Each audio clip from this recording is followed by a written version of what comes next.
On the evening of April 27, 1987, an autumn Monday in Curitiba, the sky was overcast and the temperature had dropped to Decanos Initiapers when Roberto Carlos Silveira, 32, and his wife Mariana Oliveira Silveira, 29, left the restaurant where they had celebrated their wedding anniversary. The couple, who were celebrating their 5th anniversary, were last seen around 10:30 p.m. when they said goodbye to friends in the parking lot of the Casa Verde restaurant in the Agua Verde neighborhood, an upscale area of the capital of Parana.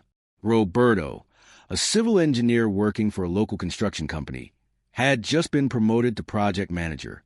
Mariana, a history teacher at Professor Lysimaco Ferreira da Costa State School, was known for her involvement in social projects. Both were well-liked in the community and had no known enemies, family members told authorities. That night, the couple were driving a navy blue 1985 Monza, which was never found. According to the testimony of waiter Antonio Pereira, the last person to see them at the restaurant, Roberto and Mariana were happy and calm. They had consumed only 1 bottle of red wine over the course of 2 hours and appeared perfectly sober as they left the venue.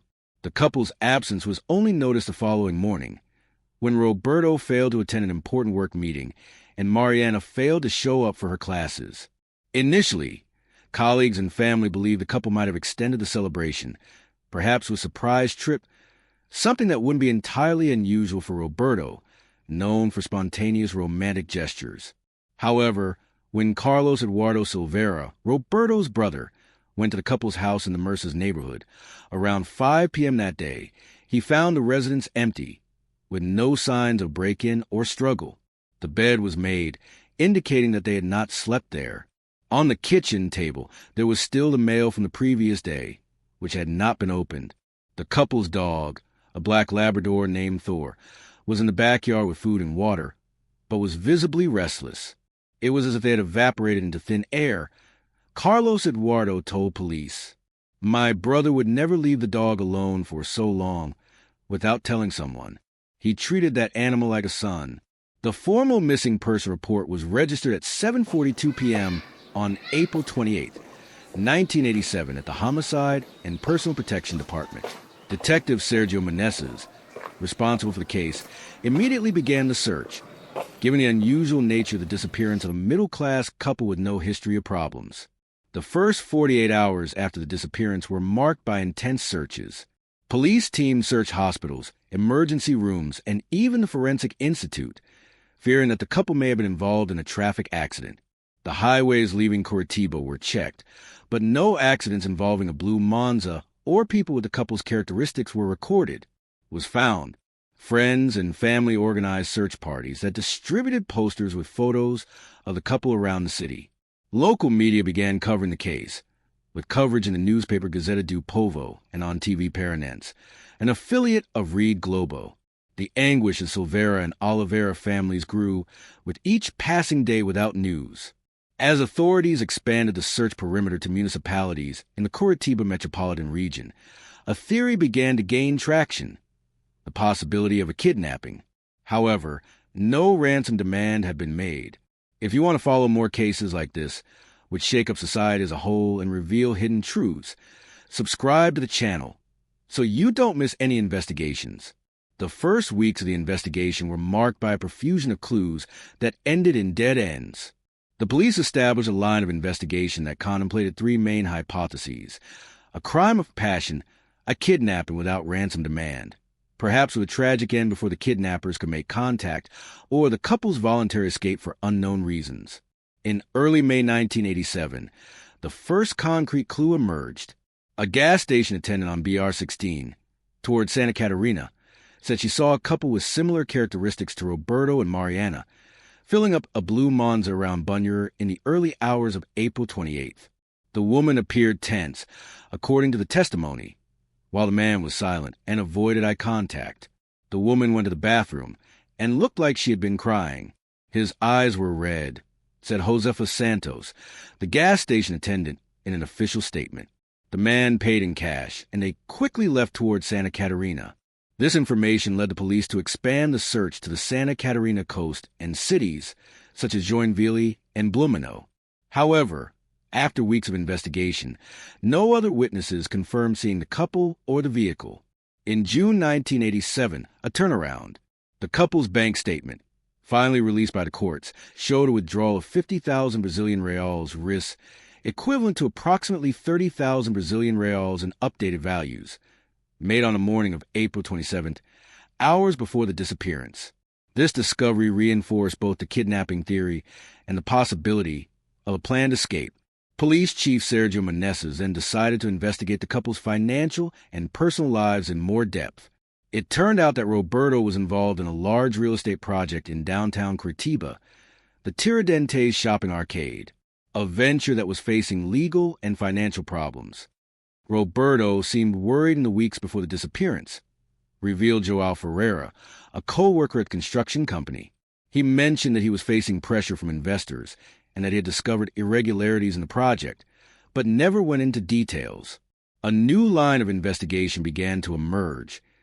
The possibility that the disappearance was linked to some kind of corruption scheme involving the Curitiba real estate sector, which was experiencing a boom at the time. In August 1987, the case gained even more notoriety when it was featured on Rede Globo's program Linha Direta. After the nationwide broadcast, dozens of callers reported alleged sightings of the couple in various Brazilian states, from Rio Grande do Sul to Para. All leads were checked, but none proved consistent. In late 1987, with the investigation cooling off due to a lack of new evidence, Chief Inspector Menezes was transferred to another department, and the case was handed over to Chief Inspector Paulo Monteiro, known for his meticulous approach, but also for his workload. Searches continued more sporadically in the following years. In 1989, the couple's car was allegedly spotted in Porto Alegre, but when police arrived, the vehicle had already been towed away. In 1991, a woman claimed to have seen Mariana working as a cashier at a supermarket in Florianopolis, but the employee in question only resembled the missing woman. In 1992, 5 years after the disappearance, the case was officially classified as open, with no prospect of an immediate solution, a bureaucratic euphemism for cases that were practically closed. For the families, however, the search never stopped. We never accepted the idea that they simply ran away or decided to start a new life without telling us, stated Helena Oliveira, Mariana's mother, in an interview given to the newspaper Gazeta do Povo on the 10th anniversary of her disappearance. We knew our children. Something terrible happened to them. As the years passed, the case of the missing couple from Curitiba became one of the great unsolved mysteries in the criminal history of Parana, frequently cited in reports on unsolved crimes and in discussions about the flaws in the Brazilian investigative system. In March 2023, almost 36 years after the disappearance, the case, which seemed destined to be forgotten, gained a new and unexpected chapter. The Tiradentes Shopping Arcade, the same development where Roberto had worked, was undergoing major structural renovation. The building, which had been inaugurated in 1988, a year after the couple's disappearance, had chronic problems with water infiltration and cracks in its structure. During excavation work in the basement area, where the elevator machine room was located, workers Rafael Gomes and Edmilson Pereira made a macabre discovery. When removing a false wall that was not included in the building's original plans, they found a cavity sealed with concrete. Inside were 2 volumes wrapped in black industrial plastic and duct tape. When we realized what it could be, we stopped immediately and called the police. Rafael reported in an interview, the smell was unmistakable, even after so long. The civil police, now under the command of Delegate Fernando Rocha of the Homicide and Personal Protection Division, isolated the area and began procedures to remove the bodies. The remains were in an advanced state of decomposition, but still preserved in part due to the dry environment and the way they had been packaged. The bodies were taken to the Legal Medical Institute of Curitiba, where forensic experts began the meticulous work of identification. Despite the state of the remains, some elements immediately caught the eye: a Rolex watch with a personalized inscription on one of the bodies and a graduation ring from the Federal University of Parana on the other. That watch, when I saw the photo, I recognized him immediately, said Carlos Eduardo Silveira, Roberto's brother, now 72 years old. It was a gift I gave to my brother when he took over as manager. He had recorded for RC. The future is yours if it's in the back. Comparative dental analysis with Roberto and Mariana's dental records, which have fortunately been preserved by their dentists, offer the first official confirmation. On April 12, 2023, DNA tests compared with samples provided by family members left no doubt. The bodies found were those of Roberto Carlos Silveira and Mariana Oliveira Silveira.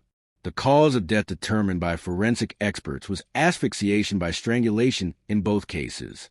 There were also signs of blunt force trauma to the back of Roberto's skull, suggesting he had been attacked from behind, possibly in an ambush. The news of the discovery of the bodies caused national commotion.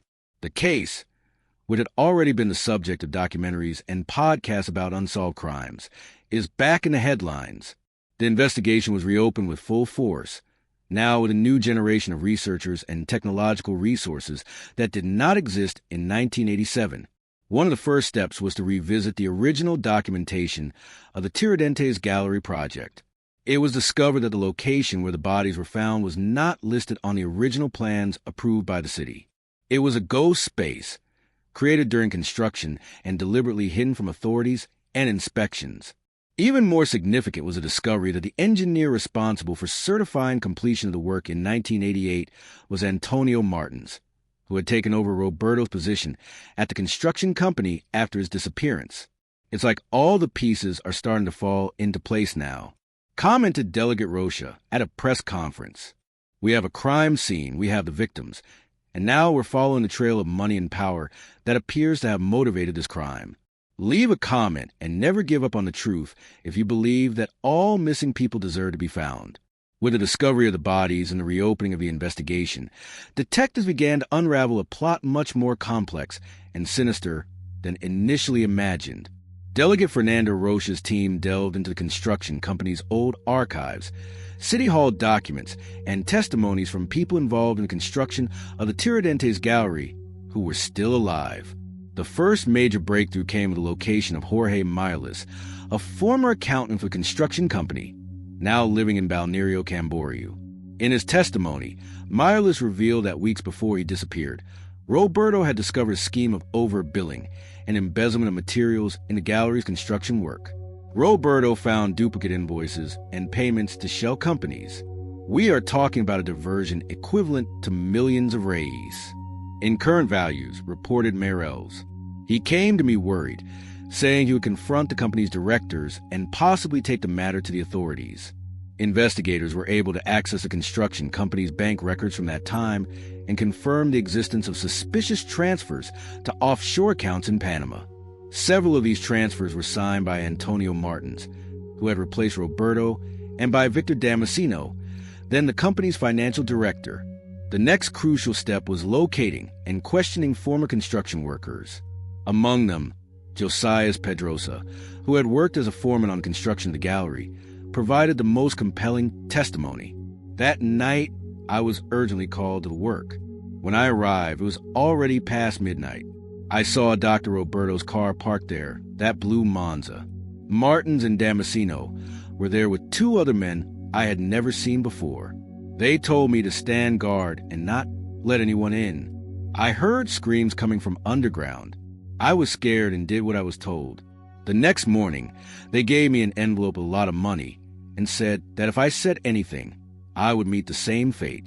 Faced with this and other testimony, as well as accumulated physical and financial evidence, Antonio Martins, now 78, was arrested in May 2024.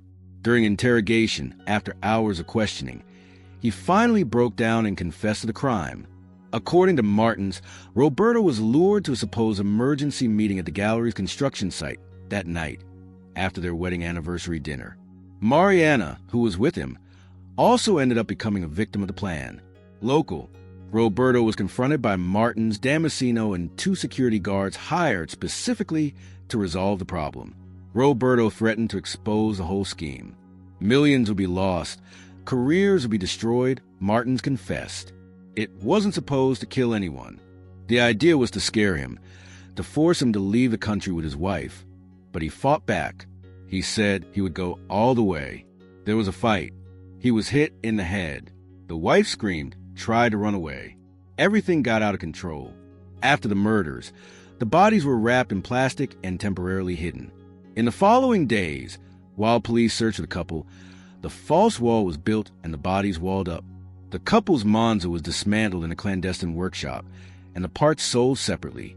With Martin's confession, police were able to locate and arrest Victor Damasceno, 82, who was living under a false identity in Uruguay. The two security guards involved had already died, one in a suspicious traffic accident in 1989, and the other from natural causes in 2015. The case also revealed a much broader corruption scheme involving city inspectors who had been bribed to approve projects with structural and safety irregularities. The Tiradentes Gallery was just one of several suspicious ventures. On April 27, 2024, exactly 37 years after their disappearance, the Silveira and Oliveira families were finally able to hold Roberto and Mariana's funeral.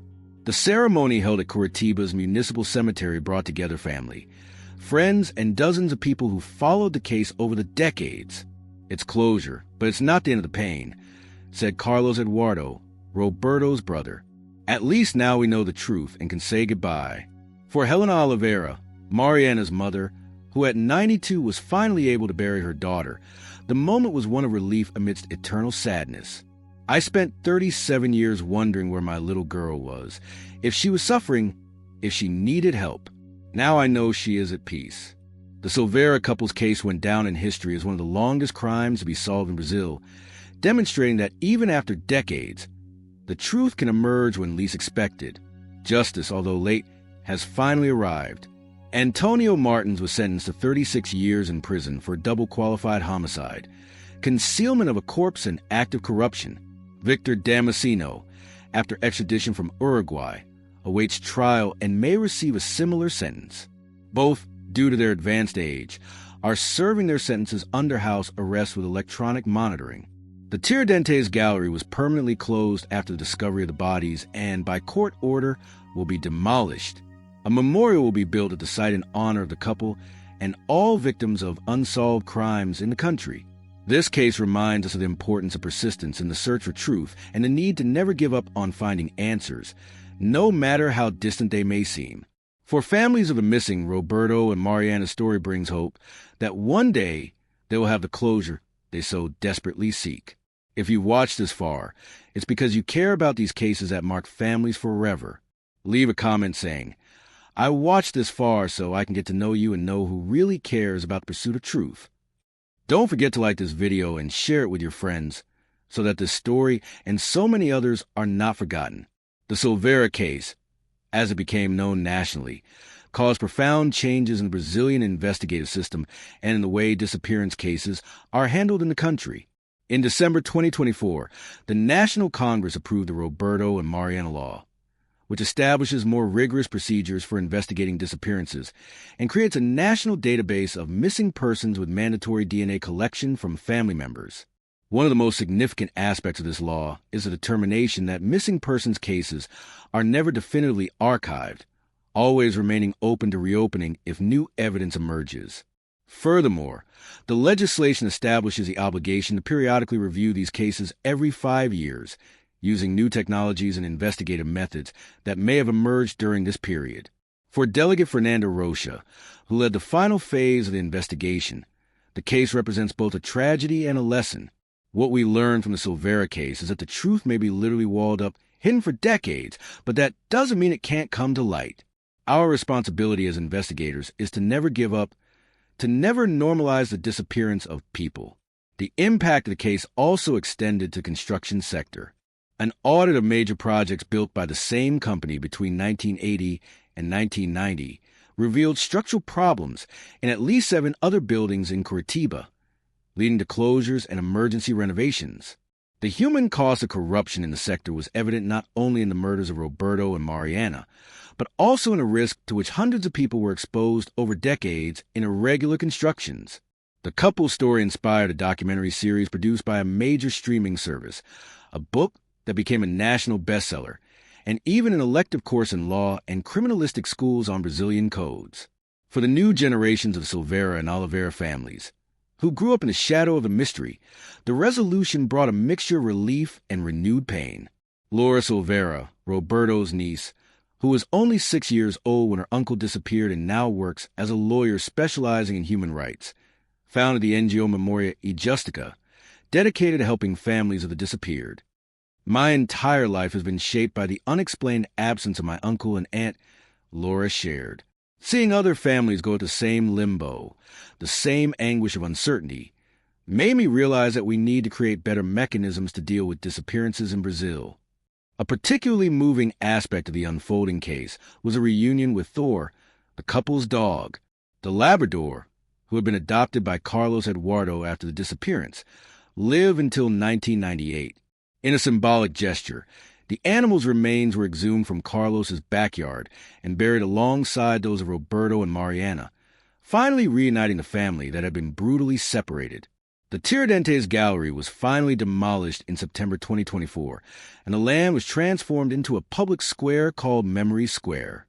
In the center, a corundum steel monument with the profiles of Roberto and Mariana bears the inscription, "Let it never be forgotten. Let it never happen again." The site has become a meeting place for families of the missing who hold annual vigils. On April 27th, today, the Silveira case is studied in police academies across Brazil as an example of investigative perseverance and the importance of preserving evidence and documentation, even in seemingly unsolvable cases. The original investigation files, including testimonies, photos, and reports from 1987, were crucial in connecting the evidence found in 2023 and building a solid case against the killers. For Brazilian society as a whole, Roberto and Mariana's story serves as a grim reminder of how greed and corruption can destroy lives and how impunity, even temporary, erodes trust in institutions. At the same time, the resolution of the case, even after nearly 4 decades, renewed hope that justice, however long overdue, may finally arrive. As Helena Oliveira said in her last public statement before her death in December 2024 at the age of 93, the truth has no expiration date. It may take time, but always finds its way to the light.